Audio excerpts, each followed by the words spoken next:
नमस्कार दोस्तों। मेरे पाम रीडिंग चैनल में आपका बहुत बहुत स्वागत है। आइए आज 38 वर्ष के पुरुष के पाम का एनालिसिस करेंगे, इनके सवालों का जवाब करेंगे। तो सर्वप्रथम इनके सवालों को सुनेंगे, फिर एक एक करके इनके सवालों का उत्तर करेंगे। उससे पहले अगर आप लोगों ने अभी तक हमारे चैनल को सब्सक्राइब नहीं किया है तो कृपया करके चैनल को सब्सक्राइब कर लें, बेल आइकन को प्रेस कर दें ताकि लेटेस्ट नोटिफिकेशन आपको मिल जाए। तो चलिए शुरू करते हैं। तो देखिए, इनके प्रश्न जो हैं बहुत ज़्यादा ही महत्वपूर्ण है इनके लिए, क्योंकि ये अभी थोड़े तनाव में है और तनाव का कारण इनके लाइफ में अभी तक इनकी शादी नहीं हुई है, पहला। दूसरा, कोई स्टेबिलिटी भी लाइफ में नहीं आई है। तीसरा, सरकारी नौकरी के लिए प्रयास कर रहे हैं और ये जानना चाहते हैं कि सरकारी नौकरी की इनको प्राप्ति होगी कि नहीं। ये भी इनके लिए एक बहुत महत्वपूर्ण सवाल है। अब कुछ लोग के मन में ये द्वंद्व चल रहा होगा, इवन मेरे मन में भी ये द्वंद्व चल रहा था कि 38 वर्ष की आयु हो गई है और आप सरकारी नौकरी के लिए प्रयास कर रहे हैं, तो कोई खास वजह है इसकी। तो उन्होंने बताया, गुरुजी मेरी आयु सच रियल आयु 38 वर्ष की है, लेकिन मेरे सर्टिफिकेट में 24 वर्ष ही है, तो मैं सरकारी नौकरी के एलिजिबल हूँ और ये हैंडीकैप है। तो ठीक है, कोई बात नहीं, ईश्वर ने कुछ दिया है तो कुछ लिया है तो कुछ दे भी दिया आपको। 38 वर्ष के आयु में आप 24 वर्ष की बात कर रहे हैं तो अच्छी बात है। कोई नहीं, आपको लगता है बूढ़े होने की इरादा नहीं है। अब मैं बस मजाक कर रहा था। ठीक है, तो यहाँ पर इनको जानना है कि क्या इनकी ज़िंदगी पर तरक्की होगा। तो मैं तो आपको 24 वर्ष में नहीं देखूंगा, मैं आपको 24 वर्ष के आयु के हिसाब से नहीं देखूंगा, मैं आपको 38 वर्ष के आयु के हिसाब से ही देखूंगा। तो अब बताइए गुरुजी, मेरे लाइफ में इतनी प्रॉब्लम्स क्यों हैं, समस्याएं का समाधान क्या है। शादी ना होने की वजह से लोगों को देख के लगता है कि मेरी शादी भी हो जाए तो मैं भी कहीं ना कहीं अपनी लाइफ में सेटल्ड हो जाऊं। सही बात है, वाजिब बात है। तो देखिए, आपकी जब मैंने हथेली देखी ना, तो बस आपकी आयु 38 वर्ष की, ये जान लो। और जिस प्रकार के योग आपके हाथ पर अवस्थित है, ऐसे व्यक्ति मध्यम आयु के बाद सफलता को प्राप्त करते हैं, जो कि लगभग 36-37 के बाद का ही होता है। तो आपकी लाइफ में ही सफलता 36-37 के बाद की थी। ये रियलिटी है। क्यों रियलिटी है, इस विषय पर हम प्रकाश डाल देते हैं। और 36 के बाद, चूंकि एक आपके पास प्लस पॉइंट है कि आपको ज़्यादा एग्ज़ाम में हेक्टिक सवाल का सामना नहीं करना पड़ेगा, बहुत बहुत ज़्यादा ही आपको रिजर्वेशन मिल जाएगा, चूंकि आप हैंडीकैप है और मिलना भी चाहिए। तो आपके लिए एक प्लस पॉइंट है। तो अगर आपने सरकारी नौकरी के लिए थोड़ा भी प्रयास कर लिया तो आपकी नौकरी होगी। और वो नौकरी के योग आपके 36 वर्ष के बाद के ही बने थे, वो सर्कमस्टांसेस आपके 37 वर्ष के बाद ही बने थे। इसके पहले आपकी नौकरी होने के योग नहीं थे, जिस वजह से आपकी नौकरी नहीं हो पाई। तो क्या है वो स्थितियां, क्या है वो सर्कमस्टांसेस, आइए आज के वीडियो से हम देखने का कोशिश करते हैं। तो आप देखिए, तो इनके शुरुआती दौर से भाग्य रेखा का साथ नहीं है। तो जब स्टार्टिंग एज से भाग्य रेखा का साथ ना हो तो ये बड़ी विडंबना हो जाती है, ये बड़ी समस्याजनक बात हो जाती है कि जातक की जिंदगी में भाग्य का ही साथ नहीं है तो जातक की जिंदगी ऑर्डिनरी रहेगी। जातक की जिंदगी ऑर्डिनरी रहेगी, जितना पैसा कमाएंगे उतना खाएंगे। परेशानियां तो जो भाग्य वाले व्यक्ति होते हैं उनकी जिंदगी पर भी आता है, जो भाग्यशाली नहीं होते उनकी जिंदगी पर भी आता है। तो वो विशेष मायने नहीं रखता। मायने रखता है कि हम अगर भाग्यशाली हैं तो परेशानियां आएंगी, मेरे पास धन रहेगा तो मैं उसका इलाज कर लूंगा। जिसके पास पैसे नहीं है उसके पास परेशानियां आएंगी तो उनको थोड़ा टाइम लगेगा, बस इतना सा डिफरेंस होता है। लेकिन ऐसे व्यक्ति अपने 36 से 38 वर्ष की आयु तक ऑर्डिनरी लाइफ बताते हैं।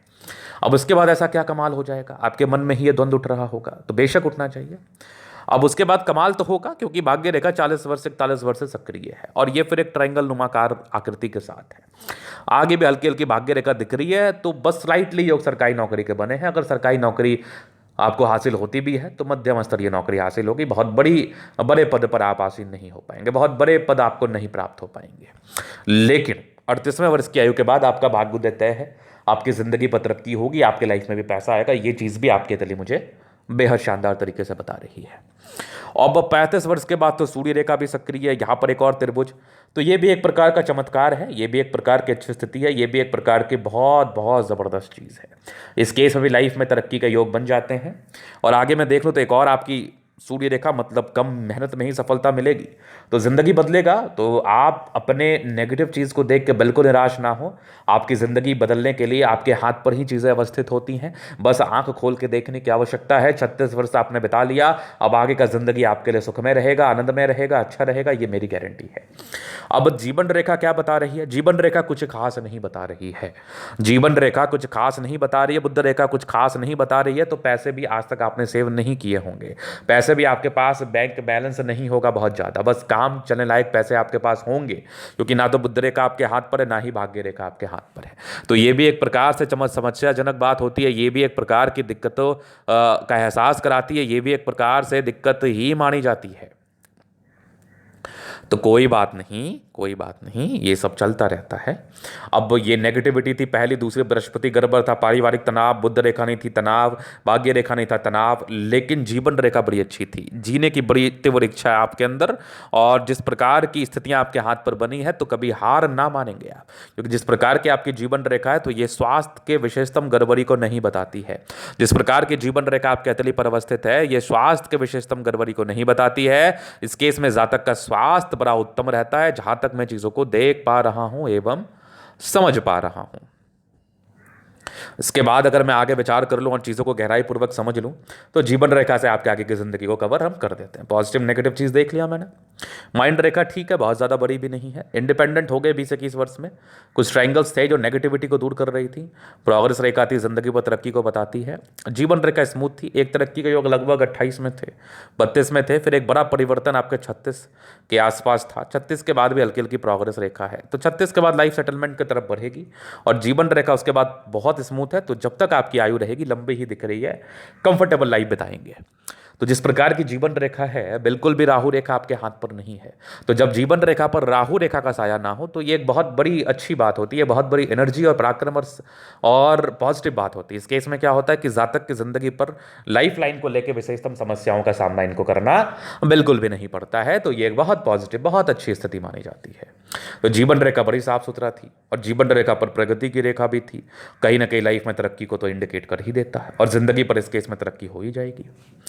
चलो जी, ये तो होगी पॉजिटिव नेगेटिव इनके क्वेश्चंस। बाकी अभी इनके हथेली का हम चलन अध्ययन करेंगे, चीज़ों को स्पष्ट रूप से क्लियर करेंगे। तो वीडियो काफ़ी ज़्यादा महत्वपूर्ण है, देखे सीखे समझे। तो यहाँ पर से आगे स्क्वायर स्पाम, प्लेनेटरी कंडीशंस अच्छे हैं लेकिन बहुत हार्ड है।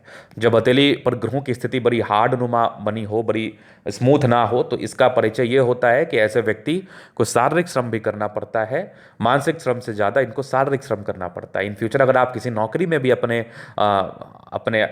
आपको इन्वॉल्व करते हैं तो उसमें भी आपको शारीरिक श्रम जरूर करना पड़ेगा।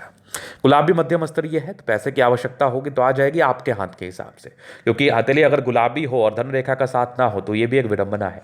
हथेली अगर गुलाबी हो और धन रेखा का साथ हो तो ही आपके पास बहुत पैसे आएंगे। एक ज़बरदस्त थंब है, स्ट्रांग इच्छा शक्ति है, ढारते नहीं है, परेशान नहीं होते। ये थोड़े से इच्छा शक्ति के योग हैं। बाकी यहाँ पर देख लो, लाइंस बड़े अच्छा, डिजायर्स बड़ा अच्छा है, महत्वाकांक्षी है। नौकरी के बाद शादी भी हो जाएगी। नौकरी से पहले शादी के भी योग थोड़े कम बन रहे हैं, लेकिन नौकरी करने पर पहले ध्यान दो, शादी तो होगी। शादी के योग बने हुए 40 के आसपास। माइंड आपका थंब अच्छा है, स्ट्रांग व्यक्तित्व तो होता ही है। समझदारी के योग अच्छी समझदार है, फिंगर के बीच में गैप है, तो वैसी कोई खास आय नहीं होती, आय से अधिक खर्चा होता है, ये इस बात का परिचय कराती है। उसके बाद देखा जाए तो फिंगर पर खड़ी रेखा इंडिकेट कर दिल के बड़े अच्छे व्यक्ति हैं, दिल में कोई किंतु परंतु वाली बात नहीं है। थोड़े इंट्रोवर्ड हैं, सबसे घुलना मिलना विशेष पसंद नहीं। टेंडकरी अच्छी धार्मिक आस्था है। सडन फिंगर लंबी है, काफ़ी मेहनती। सूर्य फिंगर हिम्मत को बता रहा है, बुद्ध फिंगर थोड़ा छोटा है। तो कहीं ना कहीं कम्युनिकेशन स्किल में थोड़ी प्रॉब्लम्स तो होती है, वाक पटुता में थोड़ी समस्याएं तो होती है। तो चीज़ों को गहराई पूर्वक जान के ही बोलना है, ये ज़रूरी होना चाहिए। बाद बाकी फिंगर लंबे खड़े हैं तो अच्छी क्रिएटिविटी, अच्छी समझदारी इस केस में होती है। आगे देख लो तो बृहस्पति ठीक ठाक है, लेकिन थोड़ा तनावग्रस्त जिंदगी को बताता है। कुछ परोपकारी रेखा सबके लिए करना चाहते हैं। माइंड रेखा बहुत बड़ी ना होने की वजह से जातक फालतू का टेंशन लेते भी नहीं है। बहुत बड़े दायरे नहीं होते सोच के, बहुत बड़े कार्य करने की इच्छा भी नहीं होती है। हृदय रेखा शानदार है, स्ट्रांग हृदय के मालिक है, ताकतवर पर्सनैलिटी, बैलेंस ठीक है, दिल दिमाग के तंदुरुस्त है। जब आपकी माइंड रेखा छोटी रह जाए तो ऐसे व्यक्ति ज़्यादा दिमाग भी नहीं लगाते, बस जिंदगी चल रहा है, कोई नहीं, चलने दो। आगे सरकारी क्षेत्र से धनलाभ के योग बने हैं, यहाँ से दबाव है तो मेहनती है। सूर्य रेखा 35 वर्ष के बाद सक्रिय है तो बेनिफिट कराएगी। कुछ त्रिभुजाकार नुमा आकृति है सूर्य रेखा और आपके भाग्य रेखा के साथ भी, तो 40 वर्ष के बाद इस भाग्य रेखा का फल मिलेगा, और जो कि आपके हथेली मुझे बता रही है, और डेफिनेटली मिलेगा। भावुक भी हैं थोड़े, और ये सूर्य रेखा कम मेहनत में ज़्यादा सफलता को बताती है। यहाँ पर सभी एक ट्रायंगल नुमा आकृति जो कि आपके धनलाभ को इंडिकेट कर रही है। बुद्ध पे खड़ी रेखा है, दिमाग तेज है, सन मरकुरी अच्छे बुद्ध वेग से कार्य करते हैं। दोनों मंगल बढ़िया है तो एनर्जेटिक तो है, एनर्जी पराक्रम समर्पण, इस बात में कोई डाउट नहीं है।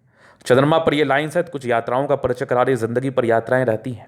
भाग्य रेखा का अभाव है, दिक्कत रहेगा। जीवन रेखा अच्छी, आयु दीर्घायु है। यहाँ पर देखो मनी मैनेजमेंट प्रबल है, शादी के बाद भाग्योदय। शुक्र जिस प्रकार का साफ सुथरा है, शादी तो ये बताता ही है, शादी तो जिंदगी पर होगी ही। थोड़े बहुत टेंशन के योग है, मंगल प्रबल है, तो हर एक प्रकार की परेशानी से अपने आप को निकालने का आप में दम है। तो ये था इनका तिथि का पूर्णतः विश्लेषण। अगर आपको हमारा ये वीडियो पसंद आया, लाइक कर दे, कमेंट कर दे, सब्सक्राइब कर दे। और आप व्यक्तिगत रूप से मैं शास्त्र का दिखा के सही जानकारी पाना चाहते हैं, हमारा व्हाट्सएप नंबर डिस्क्रिप्शन में मिल जाएगा, लेके आप संपर्क कर सकते हैं। धन्यवाद।